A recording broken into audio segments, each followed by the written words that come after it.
અરવલ્લીના મેઘરજ શહેરમાં IPS RV અંસારીની એકેડમીના સંચાલક બ્રિજેશભાઈ ડેડુણ દ્વારા આજે એક અનોખું અને પ્રેરણાદાયી આયોજન કરવામાં આવ્યું હતું. સમાજના હિતચિંતક અને સમાજ વિકાસ માટે સતત કાર્યરત એવા મોટી પડુલીના ડામોર કાંતિભાઈ સુરમાભાઈના ડોક્ટર પ્રિયાબેનના સ્મરણાર્થે આદિવાસી સમાજ રીડિંગ લાઇબ્રેરી અને એજ્યુકેશન સેન્ટર ખાતે વિશાળ સેમિનાર યોજાયો હતો.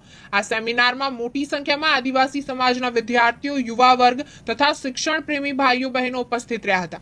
વિદ્યાર્થીઓને સ્પર્ધાત્મક પરીક્ષા ડોક્ટર પ્રિયાબેનના સ્મરણાર્થે આદિવાસી સમાજ રીડિંગ લાઇબ્રેરી મેઘરજ ખાતે આજે એક દિવસીય કારકિર્દી માર્ગદર્શન સેમિનાર ગોઠવવામાં આવ્યો હતો, જેમાં વિદ્યાર્થીઓ અને સ્પર્ધાત્મક પરીક્ષાની તૈયારી માટે એક વિશેષ માર્ગદર્શન અને એમની તૈયારીમાં મદદરૂપ થાય તે પ્રકારની ચર્ચાઓ કરવામાં આવી. આ આયોજનના ભાગરૂપે કાંતિભાઈ ડામોર સાહેબે બહુ સારું એવું આયોજન કર્યું હતું. સાથે સાથે એડવોકેટ બેન અને જયેશભાઈ અસારી તથા જયદીપભાઈ ખોખરિયા અને સમગ્ર અહીંયા ઉપસ્થિત દરેક વિદ્યાર્થી મિત્રો અને બીજા જે સભ્ય કાર્યકરો છે તેમનો અમે આભાર વ્યક્ત કરીએ છીએ.